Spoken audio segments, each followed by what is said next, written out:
Yo, what's good, YouTube? I'm back, man. You already know what it is, man. It's 13 rounds of boxing coming at you with another one. Yo, this is gonna be my third and final video for today. I might bang out some videos tomorrow. I don't know. We'll see how it is, you know. I might be busy tomorrow, but yeah, man. I promised you guys Manny Pacquiao versus Timothy Bradley 3. How did I score the fight? Did the judges score it wrong, or you know, like, what's going on? Tell you the truth, man, I had it 116, 110. I had it exactly how the judges had it. It could have easily went 117, like, you know, 117, 109 or something like that, man. I thought Pacquiao dominated. I thought he did an excellent job, you know, establishing, you know, his technique. Basically, what he was doing was, Pacquiao, you know, what Timothy Bradley would do basically is, you know, try to jab, you know, like jab, trying to lure Pacquiao in so he can, you know, unleash his, it seemed like he was trying to unleash his right hand and combination punching. But Pacquiao did an excellent job of feinting, you know, and then letting Bradley, you know, throw his stuff. Then Pacquiao would come back and, you know, hit him, you know. Man, basically, I thought Pacquiao was the aggressor in the fight. I thought he dictated the majority of the rounds, you know. I thought he, you know, he came forward. He only backed up a couple times, and that's when, you know, Timothy Bradley, he basically, when he got knocked down the first time, and then he did that somersault, I think it was in the 9th round and shit. Timothy Bradley, you know, he picked up the fight. You know, he tried to knock Pacquiao out. I know he hurt Pacquiao in one of those rounds, and Pacquiao acknowledged it, you know, and Pacquiao just came back, you know, with some flurries and shit. You know how Pacquiao do. He's a G, man, straight G. He's a straight G with it, man. You know, I know he's a devout Christian, and you know, he's very into his faith, and he's trying to be a congressman, maybe even the president of the Philippines one day, you know, which I'm kind of rooting against Pacquiao, you know, getting the Congress, you know, being a congressman, because I do want to see Pacquiao come back and fight. You know, I just love to see Pacquiao in action, man. You know, it's just fun to watch, man. You know, especially when he, you know, when he does that thing with his gloves, he'll put them together, you know, and he'll be like, "Oh, good shot," you know, and he'll hit them together and shit, and then he'll come back.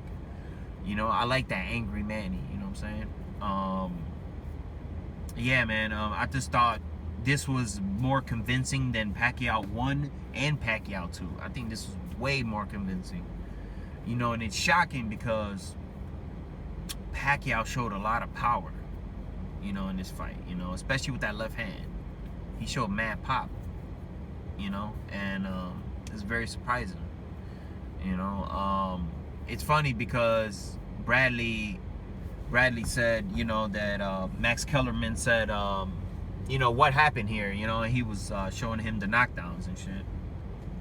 You know, Bradley acknowledged that the first knockdown, it was more like a push, you know, that Pacquiao hit him with like a push, you know, and that caused a knockdown. But I mean, he hit him, you know, so it was a legitimate knockdown. You know, he hit him while he was going down. You know, in the second knockdown, I mean, Pacquiao just fucking like threw his left hand like over his shoulder. That shit, it looked like some type of fucking hook shot, you know, and he hit him square in the nose, you know. And fucking Bradley did a fucking somersault and shit, you know. We were dying laughing watching the fight out at the crib, you know.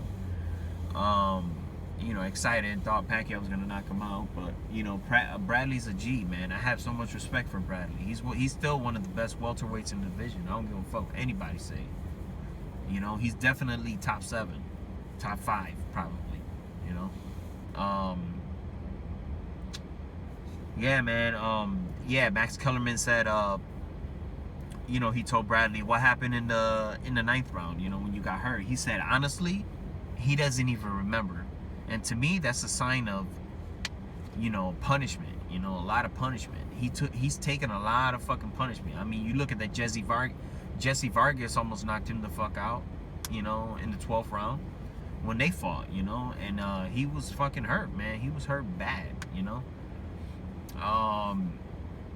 You know, and you look at the Jesse Vargas fight, you look at the Ruslan Provodnikov fight where, I mean, he almost died in that ring, man. I mean, literally, man. I mean, he was going toe-to-toe, blow for blow with Ruslan, who's a fucking monster, you know.